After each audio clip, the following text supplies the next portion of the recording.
Bonjour à tous. Aujourd'hui, on va faire la deuxième vidéo en chimie organique sur les alcanes, alcènes et alcynes. Ok, donc on va commencer euh, tout d'abord par les alcanes. Juste avant, voilà, donc dans une molécule, la base c'est placer les suffixes. Ok, donc N pour double liaison pour les alcènes, in triple liaison pour alcyne. Ok, les préfixes, bon, ça c'est les trucs de base. Ok, on commence par les alcanes du coup, donc c'est des hydrocarbures du coup saturés, ok, très important, sp3, et avec comme formule brute CnH2n plus 2, ok, à pas confondre les différentes formules brutes. Au niveau de la liaison CH, ok, donc il y a une différence d'électronégativité qui est très faible, du coup elle est peu polarisée, donc on les caractérise comme des molécules apolaires, et elles sont très difficiles à casser. On va commencer donc par la première réaction, qui est une réaction d'halogénation radicalaire, d'accord. Le HMU, c'est le petit v là, c'est ce qui caractérise la, la substitution radicalaire. Donc cette réaction, elle ne se produit que sous l'effet de la lumière, ok, HMU, qui va initier du coup cette réaction en trois phases, qu'on va un petit peu détailler quand même. Voilà, hein. Donc Cl2 avec de la lumière, on va chauffer, éclairer, etc. avec le I2. Donc ça, c'est suivant les différents composants de la réaction. Le mécanisme, il est en trois phases. D'accord. Phase d'initiation, phase de propagation et phase d'arrêt ou terminaison. Ok. Donc la phase d'initiation, on va avoir du coup la lumière qui va provoquer une coupure, donc ce qu'on appelle une coupure homolytique en fait, ok, de la liaison ClCl et qui va donner du coup deux radicaux de chlore. Ok. On peut le voir ici. La phase de propagation, on a le radical chlore qui va arracher un H au méthane et qui va former du coup HCl et un radical méthyle. Ce radical, donc il est très réactif, ok, arrache alors un chlore d'une autre molécule de Cl2 et ça va reformer un radical chlore pour justement faire continuer la chaîne. Ok. Et troisième phase, du coup, la terminaison, c'est lorsque la réaction va s'arrêter, ok, c'est lorsque les deux radicaux vont se rencontrer. Ok, voilà, c'est lorsque. Et à partir de ça, la chaîne est terminée. La clé ici, donc là, on va parler maintenant des radicaux, ok, avec la stabilité. C'est les radicaux intermédiaires, d'accord. Donc pour un alcane, comme par exemple le 2-méthylbutane, je crois qu'il le cite ici dans le texte, dans le cours. C'est pour ça que j'avais dit d'ailleurs, je l'avais noté. Bon, c'est pas grave. On peut former donc soit des radicaux primaires, secondaires ou tertiaires. Donc une règle très simple, d'accord. La stabilité croît du primaire au tertiaire. Donc 3 plus grand que 2 plus grand que 1. Ok. Le radical tertiaire, il est stabilisé du coup par trois effets d'honneur à une durée de vie plus longue. Ok. Et c'est le seul intermédiaire qu'il faut raisonner pour le concours. Je crois que c'est marqué en plus cette phrase dans le cours. Voilà. Pour le concours, il faut raisonner uniquement sur le radical. Ça, je crois que c'est un rajout, il me semble. Donc voilà.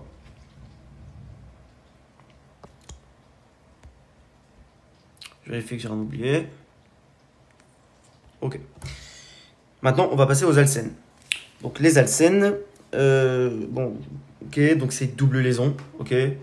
Ils sont insaturés, ok. Les seuls qui sont saturés, c'est les alcanes. Deux carbones d'hybridation sp2.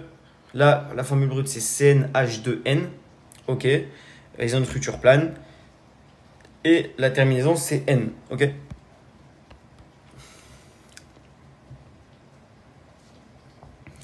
Ok, il y a différentes réactions. Bon, ça vous l'avez vu normalement dans le cours stéréoisomérie, dans la stéréoisomérie. Donc c'est la règle CIP, CAN, INLOG, PRELOG. Donc voilà. Vous avez du coup voilà, les deux substituants. Donc ça, quand c'est du même côté, c'est configuration Z. Et quand c'est de l'autre côté, c'est configuration E. Ok. Moi j'avais un petit mémo pour me retenir, c'était configuration E. Enfin, le symbole des Égyptiens. Vous savez, ils mettent leurs mains un peu aux extrémités. Du coup, ça fait E comme Égypte. Voilà, moi je revenais comme ça. Et puis voilà.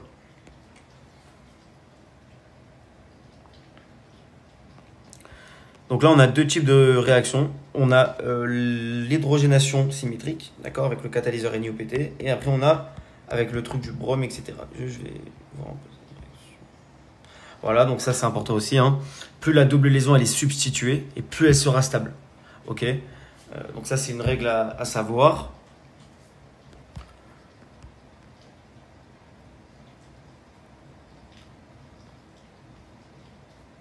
Voilà, donc 6 addition, trans addition, c'est pareil. Quand c'est du même côté, c'est une 6 addition. Et quand le A et le B arrivent du côté différent, c'est une trans addition. Ok. Et l'halogénation du coup avec le BR, c'est une trans addition. Pourquoi? Parce qu'ils arrivent du côté différent. Voilà, et ça va former l'ion bromure. Le Br plus se fixe, il va former un cycle du coup à 3 atomes. Et on aura l'anion Br-. Voilà. Donc à ce niveau-là, on va avoir du coup la création de l'ion bronium. Ok. On va avoir le Br plus qui va se fixer. Il va former un cycle à 3 atomes. D'accord. On peut le voir sur la photo. Et l'anion Br-, il va attaquer ensuite, donc par derrière, ce qui va former une addition trans. Comme on peut le voir, voilà, le dibromoalcane, ils sont de côté opposé. Ok. Prochaine réaction. La prochaine réaction, c'est une réaction de hydrohalogénation. Ok. Halogénation avec un halogène, d'accord. Et très important, ça aussi à faire la différence. Quand on est en condition ionique, c'est règle de Markovnikov. Et quand on est en condition radicalaire, c'est Karash. Ok, donc c'est deux lois c'est deux lois inverses. Ok, très important à faire la différence en chimie orga. Donc là, en gros, la condition ionique, donc c'est Markovnikov. Elle nous dit que l'hydrogène va se fixer sur le carbone qui est le moins substitué. D'accord, moins substitué, du coup, le plus hydrogéné. Et nous, ce que notre prof il nous disait, c'était que le H, avec Markovnikov, il rejoint ses copains. Okay, le H, il se met avec les H chez Markovnikov, donc il rejoint ses copains. Et l'inverse, du coup, pour Karash, il va à l'inverse de ses copains, parce que c'est l'inverse de Markovnikov. Très bien. Voilà. Réaction du coup d'hydrohalogénation en condition radicalaire, donc c'est H- avec la lumière, c'est Karash, d'accord. Voilà, donc là c'est l'inverse de la règle de Markovnikov. Ok. Le H, il se met du coup à l'opposé de ses copains. Vous voyez que le Br il est avec 2 H. Ok, et le H, il se met avec le CH3 du coup. L'inverse de l'autre réaction. Ok, réaction d'hydratation. Bon, H2O. Ok, on vous dit qu'avec un alcène et de l'eau, on forme un alcool. Ok, donc ça c'est Markovnikov aussi, parce que vous voyez que le H il rejoint ses copains, ici. Ok, donc c'est Markovnikov. Et on parle ici de régiosélectivité.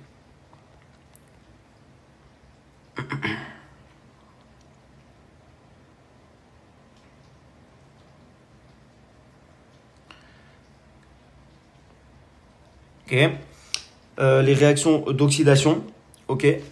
Donc oxydation c'est avec une coupure. Ok. Oxydation douce, oxydation forte. On va en fait couper la double liaison. D'accord. Donc KMNO4 qui dit. Ok. Donc on va continuer maintenant avec les réactions du coup d'oxydation. Les réactions d'oxydation donc peut être douce, forte. Peut être douce ou forte pardon. Et elle va consister à casser en fait la double liaison. D'accord. Donc là on a une oxydation avec le KMNO4, donc dilué à froid. On va casser du coup la double liaison avec le CC, ça va donner du coup un alpha-diol. Ok, on va rajouter 2 OH en haut et ça nous donne le alpha-diol. Ok, donc là c'est une 6 addition parce que les 2 OH ils sont sur le même côté.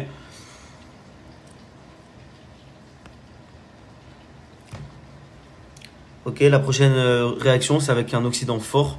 Du coup, bon là, il y a 3 possibilités. Ok, donc ça c'est important. Bon, pareil, KMNO4, H2SO4, on va chauffer du coup. On a une coupure donc oxydante de la double liaison. Ok, et si un carbone était lié à 2H, il va donner du coup du CO2. S'il était lié à 1H, il donne un acide carboxylique. S'il était substitué par 2 alkyles, il va donner une cétone. Donc ça, c'est les différentes possibilités de cette réaction. Ok.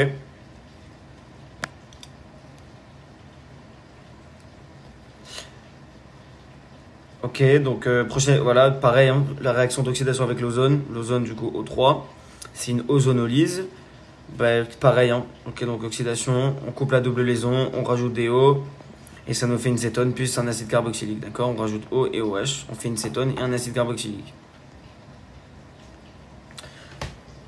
Ok, donc cette réaction, elle est un peu particulière.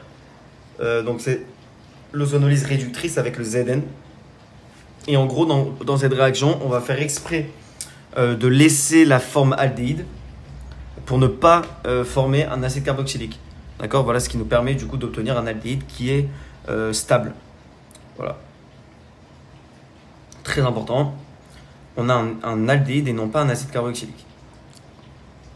On passe maintenant du coup aux alcynes, à la dernière famille de ce cours. Donc c'est des hydrocarbures insaturés, ok, triple liaison. Formule brute CnH2n-2, ok. Je vous répète à pas confondre avec les différentes formules brutes. Hybridé SP, voilà.